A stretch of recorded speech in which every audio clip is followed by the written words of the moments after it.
What's up, everybody? This is your boy Q. I missed you guys. I hope everyone is doing lovely.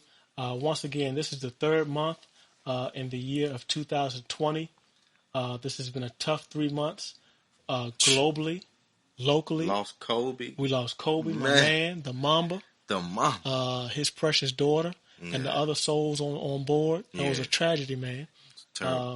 We're dealing with a global epidemic.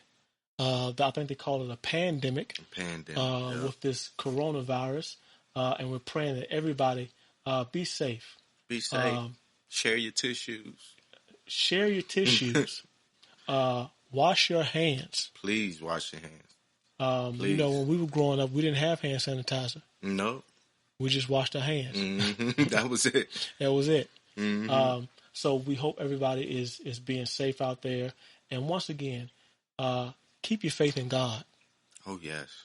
Because number one, I seen a quote somewhere where it says that Jesus wasn't afraid of leprosy. Leprosy was afraid of Jesus. Truth.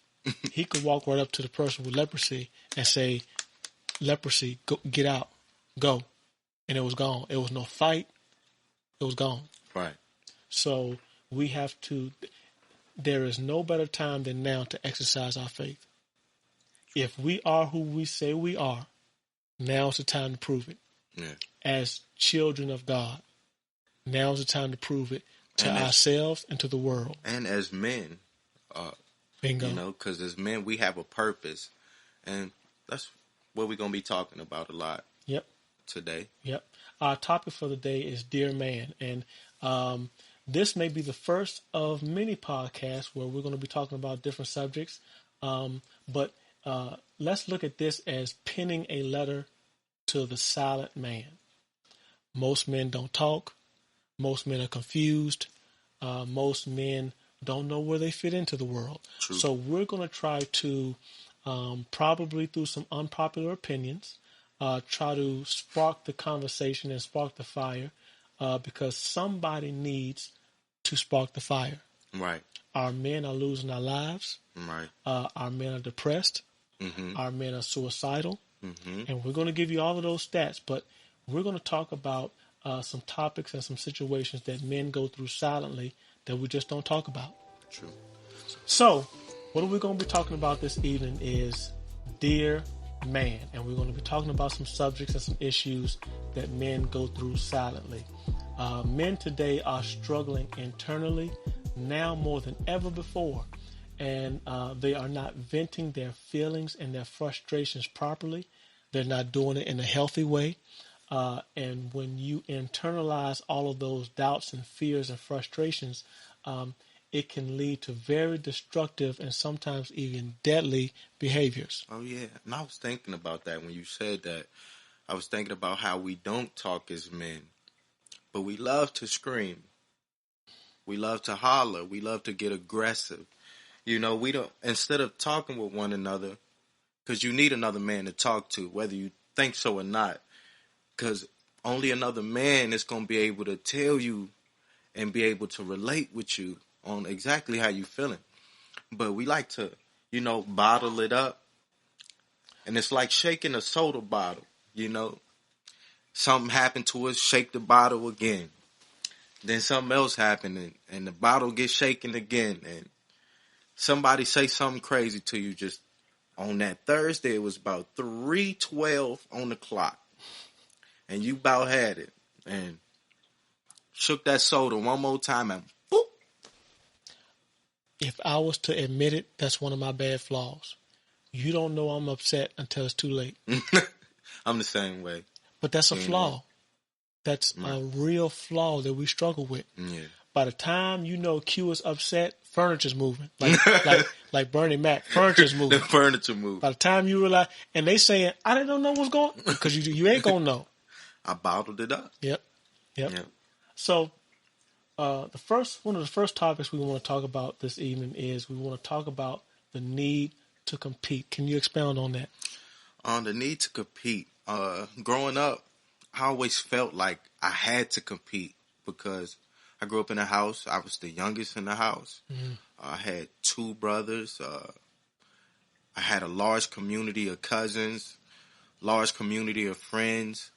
And it was always competition. Basketball court, football, whatever it was outside.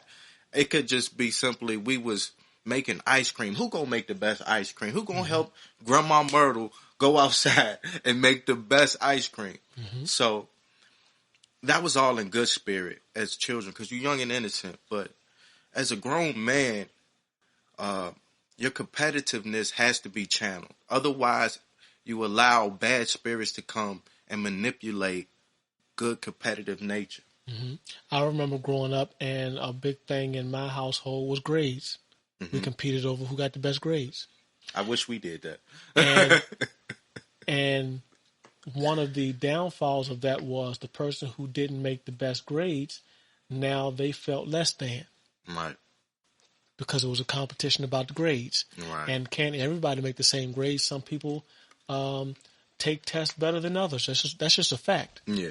Some people know the material, but they just can't take the test. Right. So there's a level of competition in that. How you doing in school and what your teachers think about you. Yeah. Competing in church is a big one that we learned growing up.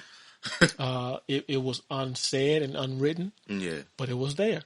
A lot of people won't talk about that, but it's definitely a lot of competition in church because it's a lot of positions. And anywhere you have positions, you have competition. I'm going to have to write that quote down. I like that. But that's true. I mean, that's honesty. That's true. I mean, I grew up in a church, and I had a great church. I grew up in a church where, you know, I've seen competitive things happen as a child in the church to the point where my whole family was shifted, you know, just from a competitive nature. And I say that because the competitive nature, when it's bad and manipulated, it forces the person to manipulate.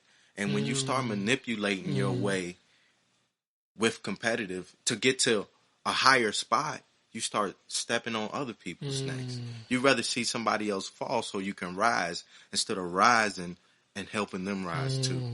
You know, I think to piggyback off of that, if we would hold hands together and climb together, we would be better off. Oh, yeah. And now, let me preface by saying this. These podcasts are going to be some very unpopular opinions. Oh, yeah. But we're going to be spitting straight facts. I'm used to having unpopular opinions. When I look at other races, the spectrum of the help or working together is wider than ours. When I look at other cultures and other races, they seem to help each other in a wider array than we do. True. When you look at other cultures, by the time their children reach 20, they are where we are by the time we get to 30. They were there at 20. Yeah. And it takes us to get to 30. Yeah. And all that's conditioning. But at 20, they're ready to do some things that it takes us to be 30 to get. Right. Statistically, we already live less. We don't live as long as they do. True. And it takes longer for us to get it together. All them chitlins, man. Pig feet. Pig feet. Hog moss. Making cuisine out of scraps, you know. You're right about that. I mean, that's true. That's real talk. But yeah, so the need to compete has always been prevalent amongst men, and I feel that once we start to break down that barrier and get rid of that competition factor, we will be much better off as men. One of the next topics that we really struggle with, and this is a silent one, AG, we don't talk. As men, it's almost like we can't talk. And when we do talk, it's usually out of frustration. You mentioned a minute ago, yelling, anger. By the time we do say something, we're on 10. Right. And there's no fixing the issue then because we're on 10. Right. So then what happens is we come in the house, we on 10, and we get to fussing about, well, you didn't clean the dishes. That's not even what it's about. Right. But you can't talk. Right. Because what bothered you 2 weeks ago, and you held it in. So now you come in and you see the dishes ain't done. Now you blowing up on the dishes. It ain't got nothing to do with the dishes. Right. But we can't talk. I remember growing up with my forefathers, and we mentioned earlier in talking that our children have much more access to us. I like that word, access, than we did to our forefathers. Mm-hmm. Our forefathers were great men. Oh, yeah. We loved them and still love them today. Oh, yeah. But our children have more access to us than we did our forefathers. Mm-hmm. We can come off of work an 8-10 hour day, and if our child wants us to be a horse, we got to be a horse. If they want us to play hide and seek, we have to play hide and seek. Mm-hmm. I remember growing up, and it was almost a fear, almost, because you were almost afraid to ask them for anything. True. Dad, you want to play? You loved them, but you were almost afraid to ask him that. Right. You understand what I'm saying? Oh, yeah, because, I mean, a lot of parents back in the day, you were brought up on fear. Mm-hmm. I know Kendrick Lamar got a song called Fear where he's talking about his mom and all the fear she instilled in him to try to just control and raise him, mm-hmm. which he loves his mom, just like we all love our mothers. That's but right. We understood that we really didn't have room to express ourselves, and we didn't really find like that we had the full access that we may have necessarily wanted. Now, that was all from the fear of talking. Mm-hmm. So, mm-hmm. You have to grow into being accessible mm-hmm. and being available for other people, because at home, if you're not available for someone at home, you're definitely not available for a stranger. Mm-hmm. Somebody who needs help, who doesn't have family. Mm-hmm. So they have to reach out to a stranger. Mm-hmm. And if you're not a person on the street who's available and has an open door policy spirit, right. That's the spirit you should have. That's right. An open door policy, meaning if someone needs help, another man needs to talk to me. That's right. I'm available for him to be able to come and help himself through the situation. That's true. And if we look at it, AG, as we start to talk, and we were also talking earlier, we are alike more than we think. If we were to talk to each other more, we would find out that as men, we are more related than we think. We deal with the same spirits. My brother was talking about this earlier. Mm-hmm. We deal with the same spirits. The same forces that are trying to stop me, they're trying to stop him too. Yeah. But if we don't communicate, we'll never know that. Right. If we don't express, we'll never know that there's something that my brother could have conquered that I'm struggling with. But because I won't talk to him, I can't get the help I need. Right. Because I won't talk to him. Because I'm figuring, well, he's going through his own thing. Mm-hmm. He's struggling, so I don't want to bother him. He has his family. Mm-hmm. I'm not going to worry him and put more worry on top. No, we got to get rid of all that. We need to create an avenue for men to open up. Anybody with a common goal has a common enemy. I'm going to write that one down. All right. And that means, and the root word in that is common. Mm-hmm. Common unifies. It does. So if we have a common enemy, the enemy is trying to keep us from a common goal. He knows there's a purpose for us. And he knows together the purpose can be reached. Mm-hmm. And the dream can be realized. The dream. Together. Right. And if we understand our purpose and we understand what's coming for us, we understand who we are. Mm-hmm. And once we realize who we are, then we understand what kind of man we need to be. You know, something you just said just hit me that didn't hit me before when we were talking. Let me explain how the gift works. When you are gifted and anointed by God, the gift comes from God. Nobody and nothing, no force can get the gift out of God's hands because God is God. There's nothing that anybody can do with the gift because the gift is in God's hands. Yeah. The only time the gift can be attacked is when it's transferred from the spiritual realm to the natural realm when you're born. This is why the attack from the devil, and we should call his name because, you know, churches and universities, and they don't like to say Satan. Satan, Lucifer. Lucifer. They don't like to call it by his name. So what the devil knows, what Satan knows, I have to attack him early before he realizes he a king.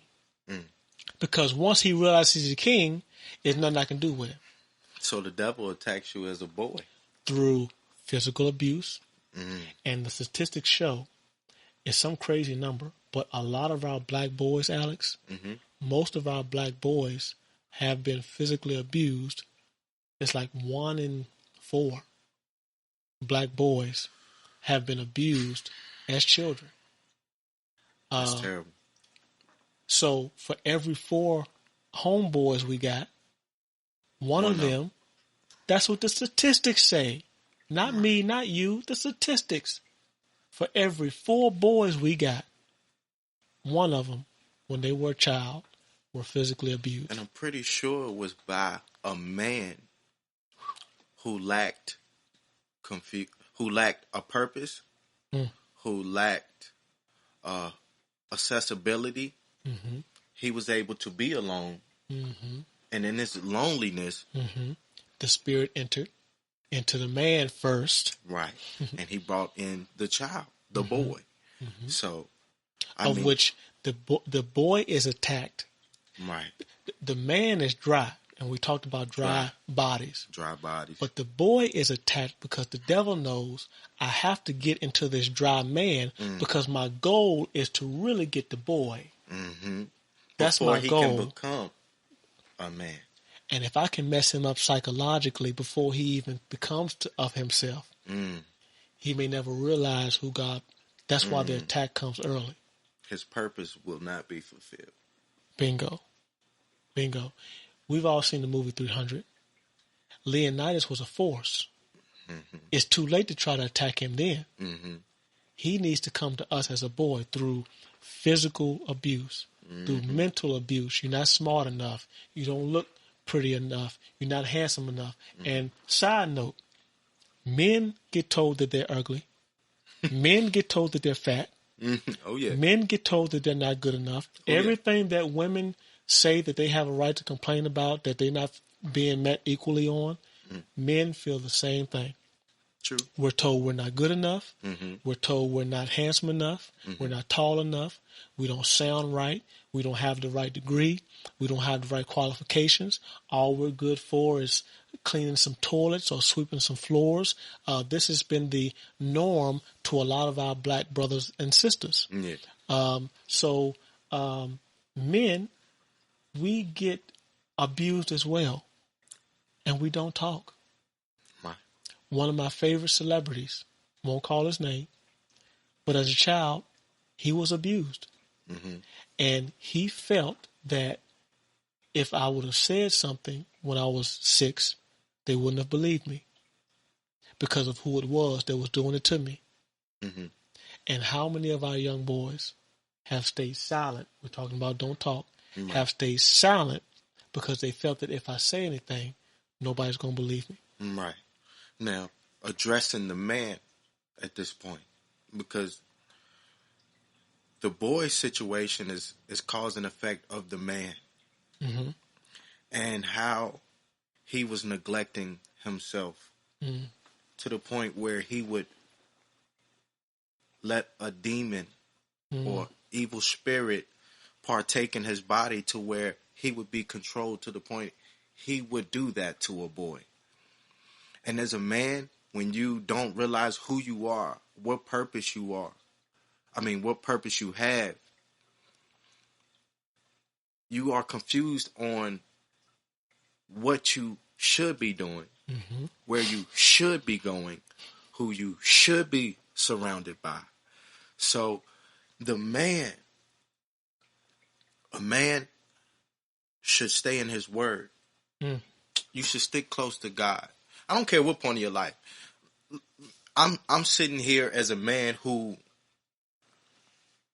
cusses, who has a problem drinking sometimes, who has a problem smoking weed sometimes, who has a problem smoking cigarettes sometimes. At the current moment, am I doing any of those things? No. But it's a battle. It's a constant battle. And it took me leaning on other men. Hello. People like my father, my friends, to help me stop and get back on track as a man and start fulfilling my purpose. Let me give you some encouragement on that. I think it was Paul that says, I die every day. Every day. Now, every 30 minutes. Now, we respect Paul. This is the same guy who could walk up to a demon, and just the demon walking in the shadow of Paul, he had to go.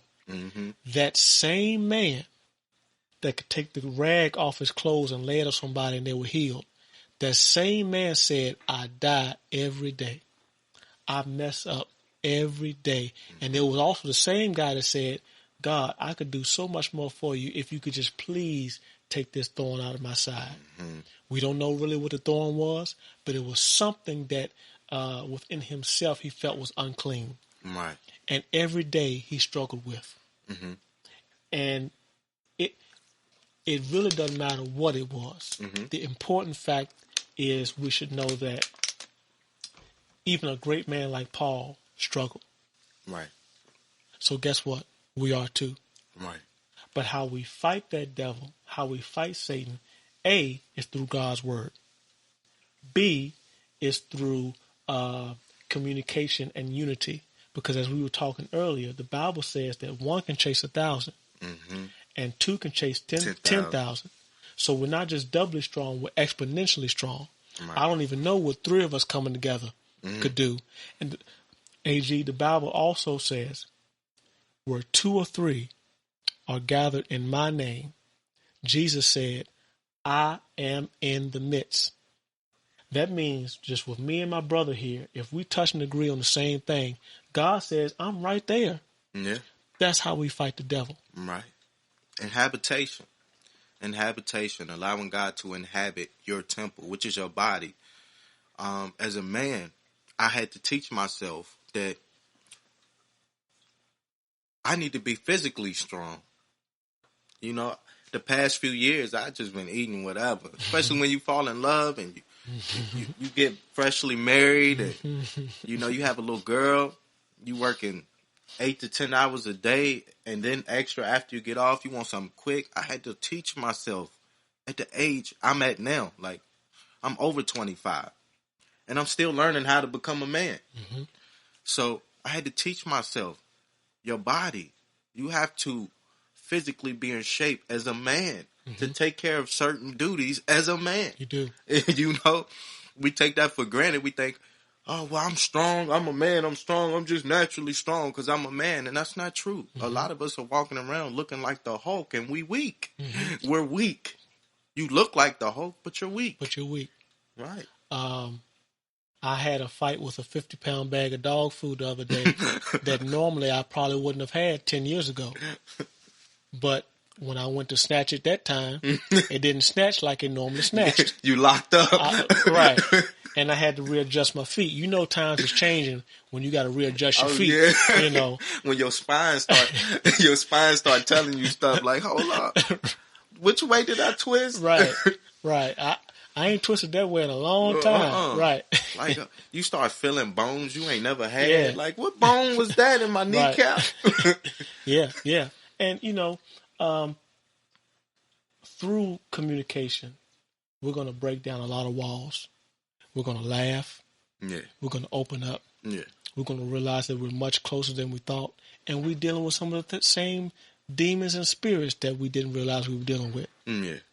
And I think that as men, if we start to open up, some things from traditional society is okay. From our origins, we take. Yeah. But some things we got to change. Oh, yeah. Some of our forefathers, AG, were too quiet. And we learned that behavior from them. Yeah. Who taught us how to smoke cigarettes? We didn't teach ourselves. We probably, most likely, watched somebody else do it first. Yeah. I remember growing up around my family members who smoked cigarettes and without even lighting it up or even having one in my hand, you just knew how to hold your fingers. You knew how to walk with one, and you knew how to just have that bravado. Yeah. You just knew just by had watching. This aura about it. And didn't even have a cigarette in your hand yet. Nah. But just knew just by watching and doing. Speaking of society, shoot, we used to, when I was a kid, they used to have these little candies that looked like cigarettes. They was fake cigarettes. So that's where society comes in and conditions you as a man to start killing yourself. We had fake cigarettes, dude. Fake cigarette. Hey, and if we didn't have the candy cigarettes, see, I'm about to make a confession here. See, my brothers gonna understand this one if they watch this, but we used to take, clothes hangers. See, now everybody got plastic clothes hangers, but them wire clothes hangers used to have like this little cardboard bottom on the bottom, right? I'm with you. You hang your pants on them. All right. So mom and dad was at work, so we used to take the little cardboard off the hanger, right? Chop it up, have our own little piece, go get us some matches, and we was smoking. Maybe that's what's wrong with my. we was smoking cardboard. Well, I'm with you. And when I think back about it, what we was doing was trying to act grown. We was trying to act like men. Yeah. So we were confused on what being a man was at the time. Mm-hmm. So that's what happens when you don't have an understanding of what it is to be a man or know your purpose. And that's the perfect segue, because the next section is society has changed the rules. Right. Most men, I want to say all, my spirit just says all, but men don't know how to properly be men. Most men, AG, don't know what a man is. We thought it was cutting up the things and pretending we thought it was that. Yeah. Or we may have thought it was something else, working 80 hours a week. Yeah. If we saw our forefathers, they just worked their butts off. Yeah. We thought that was a man. So if you grow up and you 25 and you ain't working 80, you just working 20, well, I'm not a man. Because my grandfather used to work 80 hours a week, as he told me. All I can get down is 25. I'm not a man yet until I can work 80 hours. Right. The devil is a lie. But I'm not going to get on that, but that's a lie. But that's what we thought. Society has changed the rules to the game. We don't know how to properly be men in this society. We don't know if we can speak up and say, I am man, hear me roar. We used to grow up hearing, I am woman, hear me roar. Well, when is it going to be our time? You have these other... Well, the time is now. I love that. It's been I love time. that. The time I love is that. now. The time is now. I love that. And that doesn't mean I want women to stop roaring at all. No, that's true. You talking to somebody who made a song called Women Over Money. Right. So I have a high value and respect for women. So I love the women in my life. I wouldn't be here without them. That's a whole nother subject. It is. Because you need women to become a man. You do. Because if it weren't for your mama, you definitely wouldn't be a man at this point. This I wouldn't be the man I am without my mom. This is true. So it's true. Or some people have big mamas and big mamas. Big mamas. Yeah. Yep. Yeah, but as far as society orchestrating the either downfall of the man, or changing the family structure so much that now they have taken us out of the picture. Right. Do you know I used to work, and this is an unapologetic show, I used to work in the school system. And there was a young lady who mom was in a relationship with another woman. So this particular young lady was about 6 years old. So you remember you saying that your norm used to be cutting up the hanger and smoking. Man, you right? gonna keep bringing it up. I'm Right. just- Right. yeah, Hey, yeah. we gotta use that as an example. Yeah. You know, it's all good because God brought us from that. Yeah.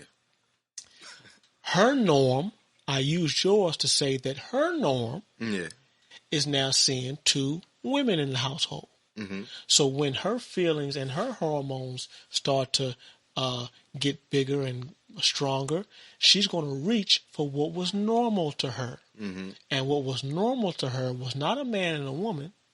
It was a woman and a woman. True. That's her normal. Right. So how are you going to tell that young lady that that's wrong? Right. That's her normal. Right. Society has changed the rules on what is biblical. And we were talking earlier, I think it started 30 years ago when they took God out of the schools. We didn't really notice it then. We may have batted an eye to it, but now we're seeing the mental and the physical ramifications of taking God out of our society so long ago. I think that's a part about learning how to become a man. And today you realize that you can't allow outside institutions to educate your children. As a man, you have to learn that you have to educate your children. I graduated in 2008, and I came up in an era where the internet was becoming what it is today. Mm-hmm. Our generation created what the internet is today. This is true. We're almost fighting society. Right. Because when we go out into the world, we face society.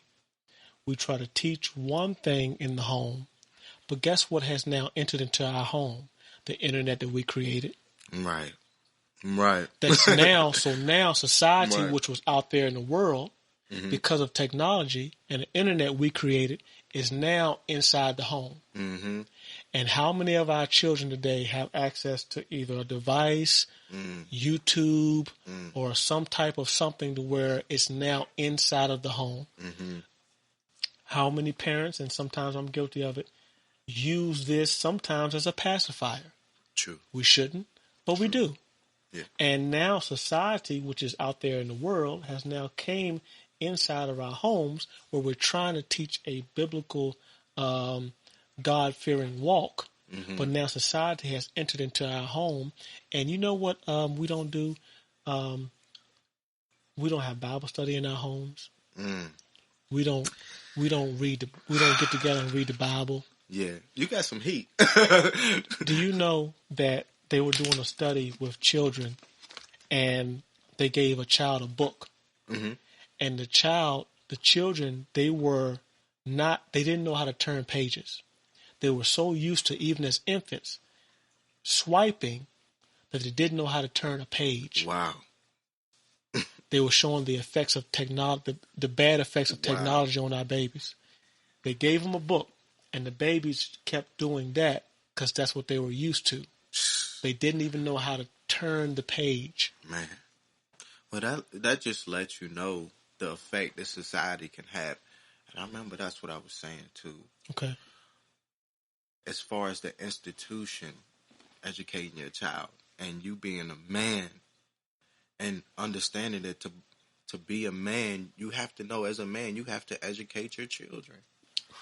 And the internet educated me. Mm-hmm. You know, my father educated me. Don't get me wrong. My father educated me. But a computer and the internet was something that I had no choice but to use. That's just where society was moving. And society told the internet told me to be so many things before I could even figure out who I was as a person. Mm-hmm. The internet told me to put a red rag on. Mm-hmm. The internet told me to go to a party and act like I didn't care about my life. Mm-hmm. If I wanted to, I was going to fight whoever in the party. It didn't matter. Mm-hmm. You know, society told me that as a man. Mm-hmm. I was listening to this psychiatrist speak on how he would have dealt with the particular young man celebrity who came out as a girl. His father's a professional basketball player, and he's a boy, and he wanted to come out as a girl. Since then, he's done that, and society has congratulated him on doing that. So the clinician was saying, I love this professional basketball player. I love his wife and his family. But if I was to diagnose this, he said the first two questions I would ask, the parents, not the child, A, who has influenced him? Because children don't just come up with that. So who is influencing him in the home, whether it be technology or a person? Or B, has he been touched before? And we just spoke about a lot of our men have been abused. So if he hasn't been abused, what influences is he seeing? When I grew up, we had homosexual men around us, but I didn't want to be them. I wanted to be like the strongest man in my family, and that was my dad or my granddad or my uncles. That's who I wanted to be. It's not to say that the sins were not prevalent or around when we were coming up. They were. But today, society is influencing our family, man. Yeah.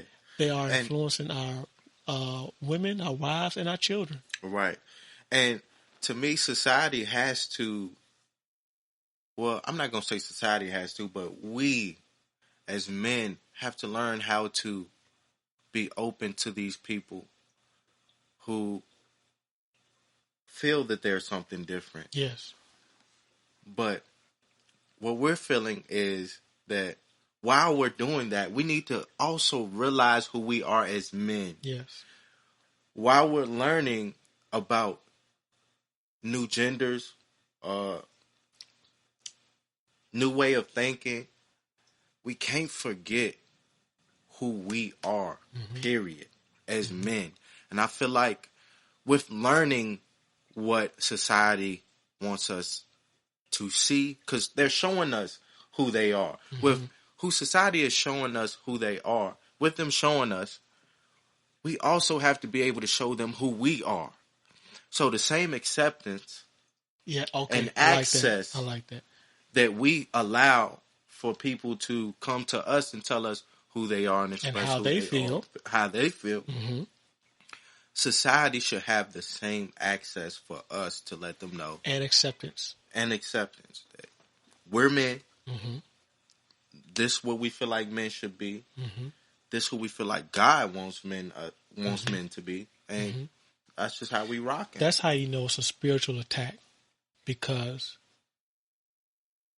we're not as accepted as other beliefs. Jesus must have been this is a little bit off topic, he must have been a great man. Because when he came in, he shook the game. Oh, yeah. And anybody following him has to, the Bible speaks upon this. If you suffer with me, if I suffer, you have to suffer with me. Right. But here's the good part. When I reign, guess what you're going to do?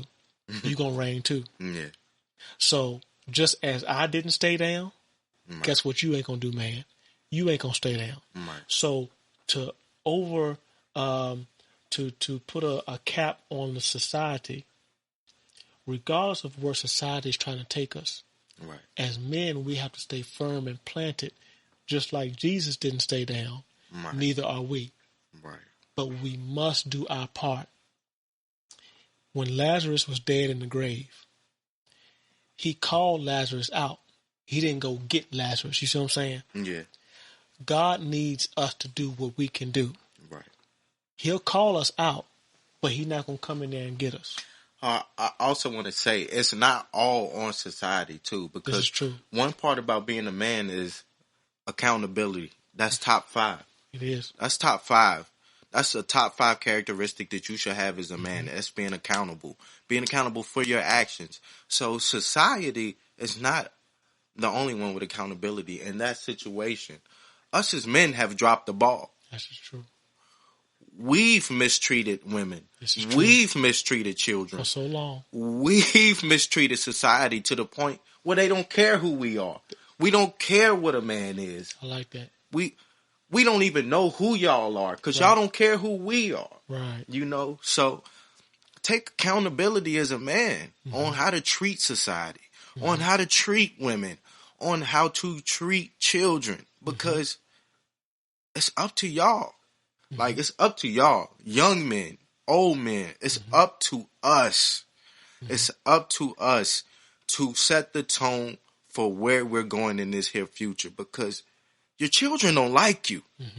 Your children don't like you. They don't. Their friends don't like you. They don't. And we know you're not here to be liked. We hear that all the time. But guess what? They don't like you, so they don't talk to you. Right. They don't like you, so they don't want to spend time with you. Why you think they don't want to go nowhere with you? Why you think he go to his room? Or they might be afraid of you. They're afraid of you too. And fear and respect go hand in hand. But there's a good fear, just like there's a good confidence, there's a bad confidence. There's a good fear, there's a bad fear. If I'm fear of the Lord, doesn't mean I'm scared of him. Right. You It's respect a reverence. Right. It's a respect. I should not be scared of my father. Right. I should fear him as in a respectful, reverence type of way. Right. But the fear that's happening today is a scared, right, not a reverence, right, or not a respect. It's definitely not respect. Right. And why? I've seen you abuse mama for so long. I've seen you abuse me too long. When I come to you and try to say, Dad, I don't feel good, I'm met with hatred and misunderstanding because you weren't raised right. Yeah. And now you're trying to repeat that same abuse, and it's a generational curse that's not broken. Right. The biggest thing AG just said, regardless of what society is trying to do, we as men need to hold ourselves accountable. But we can't hold other people accountable until we hold ourselves accountable. One of our problems as men is that the generations don't gel. Me and you talking because we're in the same generation. That's cold. But could we have a baby boomer sitting amongst us having this same conversation? And it'd be a fair conversation. And it'd be a fair conversation? A fair convo. Right. Can we add a baby boomer and make it three of us? I just want to say, I work with a lot of baby boomers, right? I do too. In my field, I work with a lot of baby boomers. And I love baby boomers, right? I have because they make me stronger spiritually because they will attack and attack and attack. They are very aggressive. Yes. Baby boomers are very aggressive. Yes. And they do not like to see young male emotion at all. And I mean anything softer than a pillow, they will not accept it. And will chew it up. Right.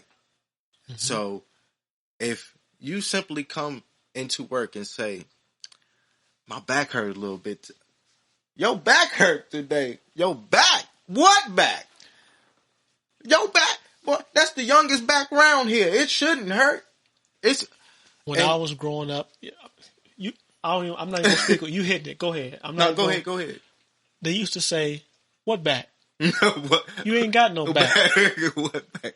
And I would say to myself, I wouldn't say it loud, but I would say, "Well, I may not have a back, but something back here is hurting. Something back I may not have a back, right? But something is hurting." Here hurting. But yeah, I'm with you. They saying, it's almost popular for them to be like. I had a guy tell me last week on the job. He walked by me. He was like, "Are you gonna do anything today? Are you gonna do anything today?" And he's joking, and I know he's joking. So I joked back with him, and my joke was, I said, "Hey man, I'm a millennial. You can't talk to me like that, right?" Good response. I said, "I'm a millennial. You can't talk to me like that." And he said, I tell all you millennials. He said, I tell you all. He said, don't bring your emotions here. I don't want them. I was like, so what if I'm not feeling good today? What if I'm sad? And I'm just entertaining him to get his responses and see what he really gonna say. And he's just like, I don't care. It's not for work. It's not for work. And I agree with them to a certain extent, but to close off somebody's emotions to the point where you tell them, I don't even want to see, this is the only time of the day I see him, and I enjoy his presence. So I look at him as a friend. So if I wanted to express myself, he's not the one I can do that to. If I needed that right then. And he don't know that he closed himself off. I could be going through suicidal thoughts. Bingo. And his conversation Bingo. would have saved my life. Bingo. Or it could save it, or it could be the straw that broke the camel's back. Right. You never know how we can tilt the balance of somebody getting over the top or hanging it up. Right. It was just absolutely no accessibility whatsoever. Yeah.